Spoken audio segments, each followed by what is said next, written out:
Friends, ఈరోజు ఇంట్లో instant dosa ఎలా ప్రిపేర్ చేసుకోవచ్చో చూపిస్తాను. ఇది చాలా మందికి తెలిసే ఉంటది. కొంచెం వేరేలా చూపిస్తాను. అంటే రవ్వ దోస అంటే మనం నార్మల్‌గా రవ్వని నానపెట్టి వేసేసుకుంటాం కదా! అలా కాకుండా ఇలా చేసుకోండి. చాలా చాలా టేస్టీగా, యమ్మీగా భలే వచ్చింది నిజంగా. సో, నేను 2 గ్లాసు రవ్వ తీసుకున్నాను. దాంట్లో వాటర్ యాడ్ చేసి మిక్సీ వేసా అన్నమాట.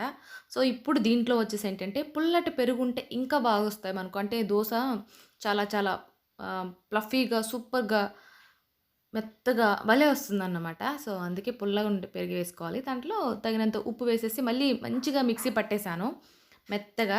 మనం బయట కొనుక్కుంటే ఇడ్లీ, దోస బ్యాటర్ ఎలా ఉంటది స్మూత్‌గా అలా ఉందన్నమాట ఒకసారి చూస్తే. చూడండి ఎలా ఉందో.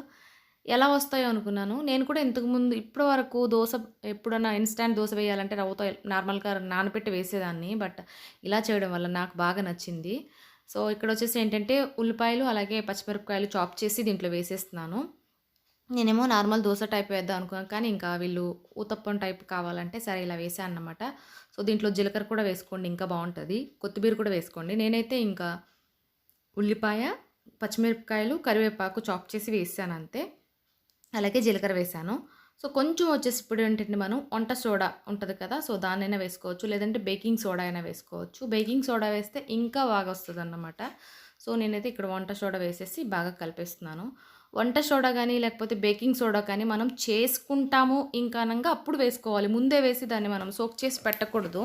సో, అందుకోసం ఇక్కడ నేనింకా దోస వేసేస్తున్నానన్నమాట. సో, దోస అనొచ్చు, ఊతప్పమైనా అనొచ్చు. చాలా చాలా టేస్టీగా భలే వచ్చిందండి నిజంగా అసలు. మా వాళ్ళు తింటారో లేదో అనుకున్నాను. కానీ చాలా బాగా నచ్చేసింది వాళ్ళకైతే. డెఫినెట్‌గా ట్రై చేయండి. ఇలా వేసేసానింకా. సో, నాకనిపించిందన్నమాట దీంట్లో కొంచెం క్యారెట్టు ఇవన్నీ కూడా వేసుకోవచ్చు మనం ఇంకా బావుంటదని. అయితే ఇంట్లో లేదు. అందుకోసమని చెప్పి నార్మల్ దోస వేసాను ఇంకిలాగా. ఎంత వచ్చిందంటే చాలా వచ్చింది. ఫస్ట్ 2 దోసల కంటే కూడా మిగిలిన వేసినప్పుడు ఇంకా బాగొచ్చాయన్నమాట. డెఫినెట్‌గా ట్రై చేసి మీకెలా వచ్చాయో చెప్పండి నాకు. Hi friends, good evening.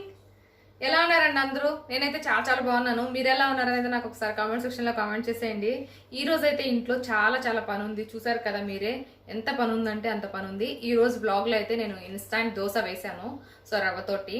So, చాలా ఎమ్మిగా భలే కుదిరింది. హరి అయితే రోజు 2 దోశ తింటారు. 2 ఎక్స్ట్రా తిన్నారన్నమాట ఈరోజు. అంత బాగా నచ్చాయి తనకి దోశ అనేటివి. సో, చాలా నచ్చాయి నాకు కూడా. అంటే నార్మల్గా మనం దోశ వేసుకోవాలన్నా కూడా మనం ఉట్టి రవ్వ వేస్తాం కదా! అలా కాకుండా మిక్సీలో వేయడం చాలా స్పాంజీగా భలే వచ్చింది దోశ. డెఫినెట్‌గా ట్రై చేయండి. ఓకేనా? సో, ఈ రోజైతే నేను మీకు ఒక మంచి ప్రోడక్ట్‌ని ఇంట్రొడ్యూస్ చేస్తున్నానండి. నాకైతే చాలా చాలా ఇష్టం. ఇవి వచ్చేసి ఏంటంటే ఒజివా ప్రొడక్ట్స్. నాకైతే చాలా బాగా యూజ్ అయ్యాయి.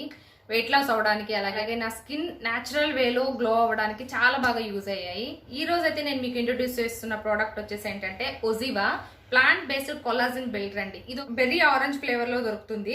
సో, ఇది యాంటీ ఏజింగ్ బ్యూటీ, స్కిన్ ని రిపేర్ చేస్తుంది, రీజనరేట్ చేస్తుంది అన్నమాట న్యాచురల్ వేలో. ఓకేనా? కొలాజిన్ అంటే ఏంటంటే ప్రోటీన్ అండి ఇది.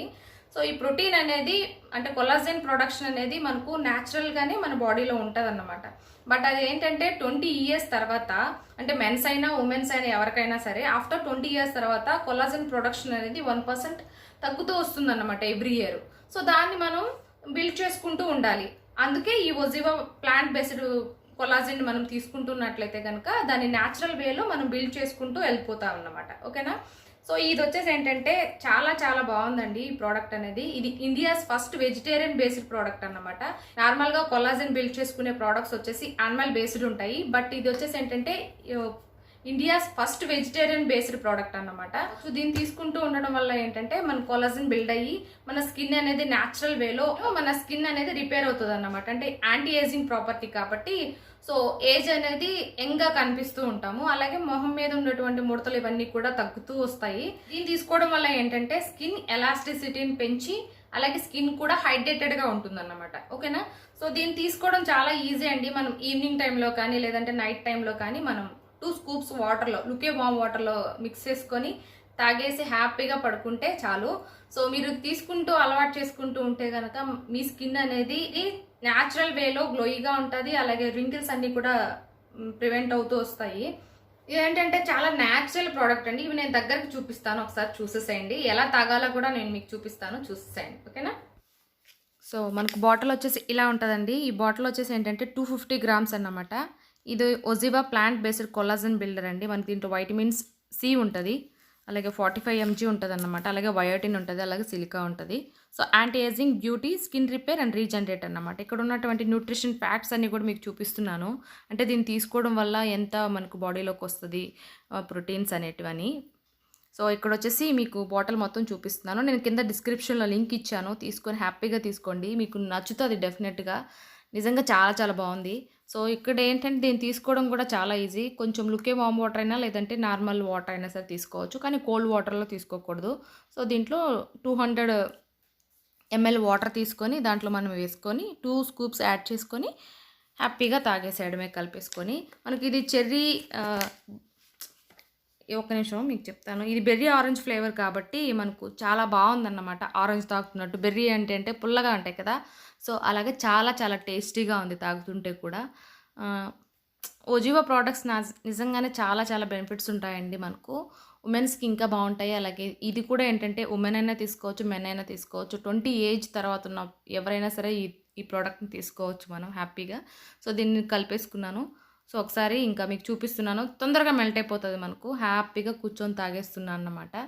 ఒక బెర్రీ తాగుతున్నట్టు ఉంటుంది, బెర్రీ జ్యూస్ తాగుతున్నట్టు ఉంటుంది. బెర్రీ ఆరెంజ్ ఫ్లేవర్ అన్నమాట. నాకు బాగా నచ్చింది. ఫ్రూట్ కాబట్టి ఫ్లేవర్ అనేది. సో మీకు కూడా నచ్చుతుంది ఖచ్చితంగా. సో కింద డిస్క్రిప్షన్లో లింక్ ఉంది, చెక్ చేయడం మర్చిపోవద్దు. సో కంప్లీట్ తాగేంత వరకు దీన్ని పెట్టాను నేను. సో ఒకసారి అయితే చూడండి. అంటే చాలా ఒజివా ప్రోడక్ట్స్ తాగాను, అవి కొంచెం పుల్లగా అట్లా ఉంటాయి. ఇది మాత్రం చాలా నచ్చేసింది జ్యూస్ అనేది. సో రోజు తాగుతున్నాను నేను ఈవినింగ్ టైంలో. మీరు కూడా తీసుకోండి, ఓకేనా. సో మార్నింగ్ అయినా మార్నింగ్ కాదు, ఈవినింగ్ అయినా తీసుకోవచ్చు, లేదనుకుంటే నైట్ టైమ్స్ అయినా తీసుకోవచ్చు. సో ఇక్కడ వచ్చేసి నేను ఇంకా క్లీనింగ్ చేస్తున్నాను. మొత్తం అంతా కూడా హౌస్ అంతా ఆర్గనైజ్ చేస్తున్నాను అన్నమాట. బట్టలు ఎందుకంటే వార్డ్రోబ్ మొత్తం తడిచిపోయింది, అందుకని పిల్లల బట్టలు ఈ రూమ్లోకి షిఫ్ట్ చేస్తున్నాను, నా బట్టలు వచ్చేసి ఆ రూమ్లోకి షిఫ్ట్ చేస్తున్నాను. అందుకోసం అని చెప్పి ఇక్కడ గోడ అంతా తడిచిపోయినట్టు అనిపించింది, అందుకే ఇంకా దాన్ని ఆరబెట్టేస్తున్నాను అన్నమాట. ఇక్కడ కూర్చొని ఇంకా బట్టలన్నీ ఫోల్డ్ చేస్తూ కూర్చున్నాను ఇంకా హరితో మాట్లాడుతూ. కానీ ఇక్కడ కన్వర్సేషన్ బాగుంది, బట్ ఫ్యాన్ వచ్చేసి గీయ సౌండ్ వస్తుందన్నమాట. నాకు వినడానికే విసుగ్గా ఉంది. ఇంకా మీకు ఇంకా బోర్ కొడుతుంది. అంటే ప్రశాంతంగా ఉండి మాట్లాడితే వినబుద్ధి అవుతుంది, కానీ పక్కన సౌండ్స్ ఉంటే నాకు ఇరిటేషన్గా ఉంటుంది, మీరు కూడా వినలేరు అనేసి ఇంకా నేను ఆఫ్ చేశాను అలా అన్నమాట. అలాగా ఇది ఫోల్డ్ చేశాక మళ్ళీ ఇంకా పైకి వెళ్ళాను. చూడండి. హాయ్, నేను మా మామ బట్టలు హెల్ప్ చేస్తున్నాను. చెప్పు హరి గారు. హాయ్. ఇక్కడే మడతేసేసుకో. ఇక్కడ ఉన్న రెడ్ చెట్టు పోయిందండి, అందుకే ఎల్లో అట్రాక్షన్గా కనపడుతుంది. చూసారా, మీకు చూపిస్తారండి. ఇక్కడ ఉండే కదా మా ఇంటి దగ్గర, కొట్టేశారు. ఇదిగోండి, అనిపిస్తుందా?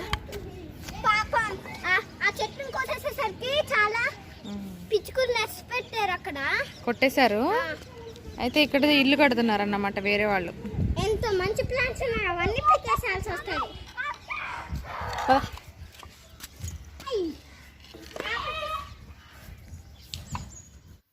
ఇలా మేము ఇంకా పిల్లలతోటి ఆడుకుంటూ ఉంటాం ఈవినింగ్. సో ఈరోజు కూడా కొన్ని బట్టలు అనేటివి, అలాగే శారీ పెట్టి కోట్స్ ఇవన్నీ కూడా ఎండలో వేశాను. సో మీకు ముందు ఈ వ్లాగ్ ముందు వస్తుందో లేకపోతే దీనికంటే ముందు షూట్ చేసిన వ్లాగ్ ఎప్పుడు వస్తుందో నాకు తెలియదు. అంటే బట్టలన్నీ కూడా ఇలా ఎండకు వేసామన్నమాట. 2 days మంచిగా ఎండ కాసింది. అందుకోసం అని చెప్పి ర్యాక్లో ఉన్న బట్టలన్నీ తీసుకొచ్చేసి మిద్ది మీద వేసాము టెర్రస్ పైన. సో అన్నీ ఇప్పుడు ఆరాంగా కూర్చొని మడత పెట్టుకొని మళ్ళీ నేను ఆర్గనైజ్ చేసుకుంటున్నాను. సో యాంటీ స్లిప్ మ్యాట్స్ వేస్తున్నాను కాబట్టి ఇంకా బట్టలు అనేటివి అంత తడి తగలవు అనుకుంటున్నాను. కానీ వాల్కి అయితే మనం కంపల్సరీగా ఏదో ఒకటి చేయించాలి. ఇక్కడైతే మీకు ఇది చూపించడానికి ట్రై చేస్తున్నాను అన్నమాట. ఈ ఏరోప్లేన్ సౌండ్ గీ అని వస్తుంది అట్లా. సో టెర్రస్ పైకి ఎక్కితే చాలు మాకు ఈ సౌండ్స్ వస్తూనే ఉంటాయి, ఇంట్లో కొంచెం వస్తుంటాయి, పైకి ఎక్కితే ఇంకా బాగా వినిపిస్తూ ఉంటాయి అన్నమాట అలాగా. సో ఇక్కడేమో ఈరోజు హరి బట్టలు అలాగే నా పెట్టికోట్స్, శారీ పెట్టికోట్స్ అన్నీ వేసాము. అవన్నీ ఈయన ఇక్కడే మడతేసేసుకుంటున్నారన్నమాట తక్కువ అనేసరికి. ఇంకా లవ్లీ వేషాలు చూడండి ఇక్కడ. సో ఇక్కడ ఏమంటుందంటే కృతిక, అలా కూర్చోకొద్దు లాలి, లెగు లెగు పడిపోతుంది అది అని చెప్తుంది. హాయ్ చెప్పవేంటే అస్సలు మాట్లాడలేదు. ఇక్కడైతే మొత్తానికి ఇంకా హాయ్ చెప్పి సిగ్గుపడుతుంది అన్నమాట. సో ఒకసారి అయితే కృతిక తల్లికి హాయ్ చెప్పేసేయండి. సో లవ్లీ ఫ్రాక్ ఇలా తిప్పుతుంటే అది కూడా తిప్పడానికి ట్రై చేస్తుంది. అయితే నేను జోక్ వేస్తున్నాను అన్నమాట, నువ్వు కింద ఏం వేసుకున్నావే తిప్పడానికి అని. సరే అనేసి ఇలా లవ్లీ లేసిందో లేదో చూసారా, టబ్లో కూర్చోవాలంట. లవ్లీ ఏం చేస్తే అది చేస్తుందన్నమాట, ఖచ్చితంగా డెఫినెట్గా చేస్తుంది. లవ్లీ నన్ను కొడితే కొడుతుంది, నాకు కిస్ ఇస్తే కిస్ ఇస్తుంది. లవ్లీ ఏం చేస్తే అది చేస్తుంది అన్నమాట. ఇంకా కిందకు వచ్చేసాను బట్టలు అవి మడత పెట్టేసి. సో ఇక్కడేమో ఇంక నేను వంట స్టార్ట్ చేశాను అన్నమాట. ఇక్కడ వచ్చేసి ఇంకా కబుర్లు చెప్పుకుంటూ మా ఫ్రెండ్తో అంటే కృతిక వాళ్ళ మమ్మీతో కబుర్లు చెప్పుకుంటూ వంట చేసేస్తున్నాను. కొంచెం జల్దీగా వంట చేసేస్తే ఏంటంటే నేను ఇంకా బట్టలు అవన్నీ కూడా ఫోల్డ్ చేసుకునేది ఉండి, అందుకోసం అని చెప్పి వంట చేసేస్తే ఆరాంగా మనం ఫోల్డింగ్ అనేది చేసుకోవచ్చు, ఆర్గనైజ్ చేసుకోవచ్చు. లేదనుకుంటే మధ్యలో పిల్లలు వచ్చి ఆకలి అన్నారనుకోండి, మళ్ళీ ఇంక నేను కుక్ చేసి పెట్టడానికి చాలా టైం అయిపోతుంది కదా, అందుకోసం అని చెప్పి ఇంకా ఒకేసారి తొందరగానే నేను చేసేస్తున్నాను. ఇక్కడ ఈరోజైతే నేను ఆలు ఫ్రై చేస్తున్నాను సింపుల్గా, అలాగే పచ్చిమిరపకాయ టమాటా పచ్చడి చేస్తున్నాను అన్నమాట. మొన్న చేసినట్టు కాదు, ఇది వేరే టైపు. సో అలా నాకు బాగా ఇష్టం ఈ పచ్చిమిరపకాయ చట్నీ అనేది. ఇవి వచ్చేసి కడాయి ఇప్పుడు మీషోలో తీసుకున్నది, ఇప్పుడు మనకు ఆన్లైన్లో అవైలబుల్ చూపిస్తుంది, అవుట్ ఆఫ్ స్టాక్ లేదు. ఒకసారి చెక్ చేయండి, కోడ్స్ ఇచ్చాను కదా, సో ఒకసారి చూసి తీసుకోండి కావాలనుకుంటే. ఇక్కడ వచ్చేసి ఇంక నేను ఆలు వేసాను, ఆయిల్ వేసి తర్వాత దీంట్లో కొంచెం ఉప్పు అలాగే కొంచెం పసుపు వేసేసి బాగా కలిపేసి మూత పెట్టేసుకోవాలి. సింపుల్గా ఈజీగా టేస్టీగా అయిపోయి ఆలు ఫ్రై. మనకు నిజంగా చెప్పాలంటే ఫ్రెంచ్ ఫ్రైస్ తిన్నంత లాగా అనిపిస్తాయి అన్నమాట టేస్ట్. అవన్నీ ఇంక చెప్పకుంటాయి కానీ ఇవి ఇంకా బాగుంటాయి చెప్పాలంటే. మూత పెట్టేసాం కదా, తొందరగా మగ్గిపోతాయి. ఎంత సన్నగా చాప్ చేసుకుంటే అంత ఈజీగా మనకు అవి ఉడికిపోతాయి అన్నమాట. తర్వాత వచ్చేసి కారం, కొంచెం జీలకర్ర పొడి, కొంచెం ధనియాల పొడి వేసుకుంటే సరిపోతుంది. బట్ జీలకర్ర పొడి అయిపోయింది, నేను ఇంకా చేయాలన్నమాట. జీలకర్ర పొడి చేసుకోవాలి ఇంట్లో, నేను చూపిస్తాను అది కూడా మీకు బ్లాగ్లో. ఏం లేదు, జీలకర్రని డ్రై రోస్ట్ చేసి పొడి చేసేసుకుని ఆరబెట్టి స్టోర్ చేసుకోవడం అంతే. సో ఎటు చేసుకున్నప్పుడు మీకు చూపిస్తాను కంపల్సరీగా, అంటే స్పైసెస్ అయిపోతున్నాయి ఇంట్లో చేసుకోవాలి అలాగా. ఇంకా దీన్ని మూత పెట్టేస్తే ఇంకా ఇది రెడీ అయిపోతుంది. తర్వాత వచ్చేసి ఇక్కడ నేను ఇంకా పచ్చిమిరపకాయలు టమాటా పచ్చడి చేసుకుంటున్నాను. సో ఇక్కడ వచ్చేసి ఉల్లిపాయలు, పచ్చిమిరపకాయలు, బోల్డన్ని పచ్చిమిరపకాయలు టమాటాలు వేసి బాగా మగ్గిన తర్వాత దీంట్లో మనం కొన్ని జీలకర్ర అలాగే కొంచెం ధనియాలు కూడా ఫ్రై చేసుకోవాలి. సో దీంట్లో వచ్చేసి ఇంకా తగినంత ఉప్పు వేసేసుకొని ఇంకా గ్రైండ్ చేసేసుకుంటున్నాను నేను. దీంట్లో ఏంటంటే మనం వెల్లుల్లి రెబ్బలు కూడా పచ్చి వేసుకుంటే స్పైసీ అనిపిస్తుంది, మరి మీకు అంత స్పైసీ ఉండకూడదు అనుకుంటే మనం ముందు పోపు చేసాం కదా, సో దాంట్లో వేసేసుకుంటే సరిపోతుంది అన్నమాట. సో అలా అయినా చేసుకోవచ్చు, లేదనుకుంటే ఇలా అయినా చేసుకోవచ్చు. సో ఇంక నేను దాన్ని మిక్సీ జార్లో వేసాను. ఇక్కడ వచ్చేసి ఇంకా ఆయిల్ వేస్తున్నాను అన్నమాట పోపు పెట్టుకోవడానికి. పోపు లేకపోయినా బాగానే ఉంటుంది, బట్ నేనైతే పోపు పెడతాను కంపల్సరీగా. అంటే పచ్చడి చేస్తే ఖచ్చితంగా పోపు అనేది ఉంటుంది. ఇంగు వేసుకుంటాం కదా, అరుగుతుంది అన్నమాట. పిల్లలకి పచ్చడి అన్నం అంత డైజెస్ట్ అవ్వదని నా ఫీలింగ్. వేడి నీళ్ళు ఇస్తాను, బట్ అయినా కూడా ఇంగు కంపల్సరీ ఉంటుంది. పచ్చడి, పప్పు, కొన్ని వాటిలో మాత్రం ఇంగు కంపల్సరీ వేస్తాను. ఎందుకు ఇంత చెప్తున్నా అంటే మన ఒక సిస్టర్ అడిగారు అన్నట్టు, ఈ పచ్చళ్ళలో కూడా ఇంగువ వేస్తారా అమూల్య అని. డెఫినెట్గా వేసుకుంటేనే మనకు టేస్ట్ చాలా బాగుంటుంది చెప్పాలంటే, అలాగే డైజెషన్ కూడా ఈజీగా ఉంటుంది అన్నమాట. ఓకేనా. నెక్స్ట్ ఇక్కడ మిక్సీ వేసాను, చింతపండు కూడా వేసానండి, మర్చిపోకండి. అంటే మళ్ళీ చెప్పలేదని చింతపండు వేయలేదా అమూల్య అని అడుగుతారు కంపల్సరీ. ఇక్కడేమి ఇంక నేను పోపు పెట్టేస్తున్నాను అన్నమాట. కడాయిలో ఆయిల్ వేసాను, దీంట్లో ఇంకా పోపు దినుసులు. పచ్చెనపప్పు లేదండి, వచ్చేసింది, తెచ్చుకోవాలి సరుకులు. ఇక్కడేమో ఉన్నవి నేను ఆవాలు, మినపప్పు వేసాను, ఇంగువ వేసాను, కరివేపాకు వేసాను అంతే. సో ఇక్కడ ఇంగువ తీసేసుకుంటున్నాను అన్నమాట. ఈ ఇంగువ ఏ బ్రాండ్ అని అడిగారు, నెక్స్ట్ టైం చూసినప్పుడు చెప్తాను ఖచ్చితంగా. ఏదైనా యూస్ చేసుకోవచ్చు, ఎంటీఆర్ అయినా లేకపోతే ఇదైనా, ఏదైనా సరే, ఏదైతే ఏమైంది టేస్ట్ మనకు బాగానే ఉంటుంది. సో ఇలా దీన్ని ఇంక వేసాక ఇది కొంచెం చల్లబడిపోతుంది మనం వేసే లోపల. ఇంకా ఈ పచ్చడి దీంట్లో వేసేసి కొంచెం వాటర్ యాడ్ చేసి ఇంకా నేను కలిపేసుకుంటాను అంతే. ఇది దోశ, ఇడ్లీలోకి చాలా బాగుంటుంది, బట్ మేమైతే రైస్లోకి తినేస్తున్నాం. నాకు నిజం చెప్పాలంటే పచ్చడి అన్నం చాలా ఇష్టం అన్నమాట. అది మా వాళ్ళకి అంటే నా ఫ్రెండ్స్ వాళ్ళకి వాళ్ళందరికీ చాలా ఇష్టం తెలుసు.